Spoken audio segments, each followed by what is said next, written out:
Bismillahirrahmanirrahim. Assalamualaikum warahmatullahi wabarakatuh. Apa kabar teman-teman semuanya? Insya Allah selalu dalam lindungan Allah Subhanahu wa Ta'ala. Ya, bertemu lagi dengan Ustazah Hamidah dengan pembelajaran pendidikan agama Islam. Yang alhamdulillah kita sudah melewati pembelajaran semester 1 dan Allah berikan kesempatan kita untuk bisa bertemu lagi di semester 2 ini. Ya, untuk sebelum masuk kita ke materi hari ini, maka marilah kita berdoa terlebih dahulu agar dalam pembelajaran ini Allah selalu mudahkan kita dalam menimba ilmu. Sikap berdoa, tangan diangkat, pandangan ditundukkan. Berdoa mulai. A'udzu billahi minasyaitonir rajim. Bismillahirrahmanirrahim. Rabbi zidni ilman warzuqni fahman birahmatika ya arhamar rahimin. Amin. Ya, alhamdulillahirrahmanirrahim. Teman-teman, kita sudah berdoa dan kita akan lanjutkan materi hari ini, yaitu di bab 8 tentang surat Al-Ma'un. Kita ketahui bahwa di dalam surat Al-Ma'un terdapat 7 ayat yang harus kita hafalkan. Tapi saya yakin teman-teman sudah hafal untuk surat Al-Ma'un. Nah, baiklah, marilah Ustazah mengajak teman-teman untuk mengulang kembali surat Al-Ma'un. A'udzu billahi minasyaitonir rajim. Bismillahirrahmanirrahim. Ara'aital ladzi yukadzibu bid-din fadzalikal ladzi yad'ul yatim wa la yahuddu 'ala ta'amil miskin fawailul lil musallin alladzina hum 'an salatihim sahun alladzina hum yura'un wa yamna'unal ma'un. Shadaqallahul azim. Ya, alhamdulillah teman-teman, kita sudah mengulang kembali untuk ayat 1 sampai 7 dari surat Al-Ma'un, dan Ustazah akan membahas tentang apa sih makna dari ayat-ayat surat Al-Ma'un tersebut. Nah, yang pertama yaitu ara'aital ladzi yukadzibu bid-din, yang artinya tahukah kamu orang yang mendustakan hari pembalasan, yaitu orang-orang yang tidak percaya dengan hari pembalasan, padahal kita disuruh untuk meyakini bahwa adanya hari pembalasan atau hari akhirat. Ya, kemudian yang kedua yaitu fadzalikal ladzi yad'ul yatim, yang artinya itulah orang-orang yang menghardik anak yatim. Maksudnya apa? Yaitu mereka sombong atau mereka tidak menyukai dan suka menghina anak-anak yatim yang tidak punya orang tua.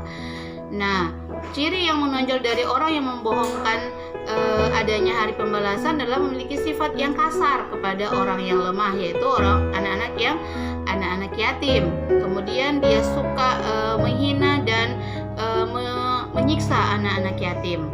Kemudian ayat ketiga yaitu wala yahuddu ala ta'amil miskin, yaitu dan dia tidak mendorong untuk memberi makan orang miskin. Nah, kita memiliki harta yang Allah berikan, rezeki yang berlebihan, kemudian kita melihat ada orang-orang yang susah, orang-orang yang belum rezekinya kurang, maka kita sebaiknya yang memiliki kelebihan berbagi kepada orang-orang miskin.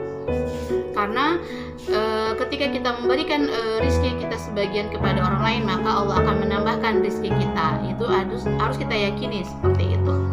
Nah, kemudian di ayat 4 tentang fawailul lil musallin, yaitu maka celakalah orang yang sholat. Nah, kenapa dikatakan seperti itu? Maksudnya celakalah orang-orang yang memiliki sifat-sifat tersebut, yaitu sifat-sifat sombong, orang-orang yang kasar, sehingga dia suka menghardik anak yatim dan tidak mau menganjurkan untuk memberi makan orang miskin. Nah, ini hati-hati dengan orang-orang yang sombong, karena jangan sampai seperti Fir'aun yang menyatakan atau mengatakan bahwa dia adalah Tuhan. Nah, ini adalah orang yang sombong, jangan kita ikuti, karena kita sudah tahu bahwa orang yang sombong ini tempatnya adalah di neraka jahanam.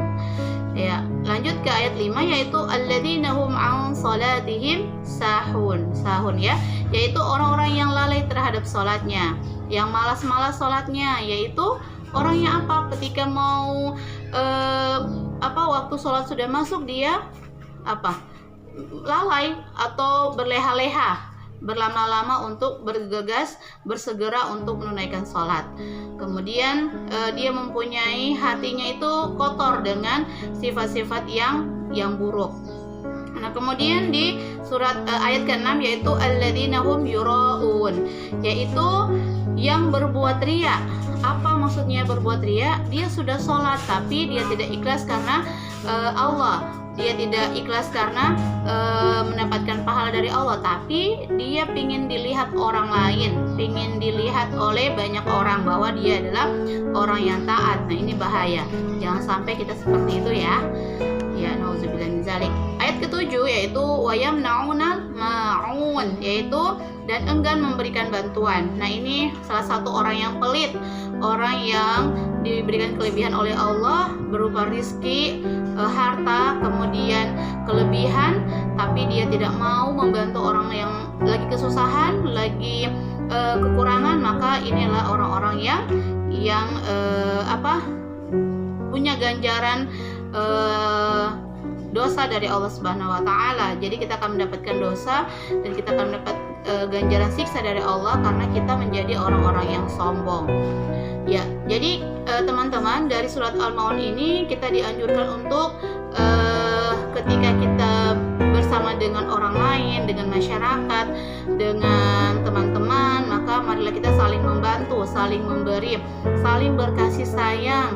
Jadi ketika melihat teman-teman yang sudah tidak punya orang tua atau punya teman di sekeliling kita ada yang tidak punya orang tua, anak yatim piatu, maka marilah kita sama-sama untuk menyayangi atau saling memberi, jangan berbuat kasar, karena ini sudah diberi peringatan oleh Allah bahwa tempat yang akan dia dapatkan kalau dia bohong, kemudian dia kasar kepada anak yatim piatu, dan dia suka berbuat kasar kepada orang yang susah, orang yang miskin, maka akan dapat ganjaran dosa yang sangat besar, bukan pahala melainkan akan dapat siksa. Wallahu a'lam bishawab. Insyaallah teman-teman bisa memahami untuk materi hari ini. Silahkan diulang kembali, yang punya buku silahkan diulang-ulang kembali dan murojaah kembali surat Al-Maun dan dibacakan artinya dan dipahami. Insyaallah bermanfaat. Mari kita tutup untuk pembelajaran hari ini dengan bacakan doa kafaratul majelis, diawali dengan hamdalah. Alhamdulillahirabbil alamin. Subhanaka Allahumma wa bihamdika asyhadu an la ilaha illa anta astaghfiruka wa atubu ilaik. Assalamualaikum warahmatullahi wabarakatuh.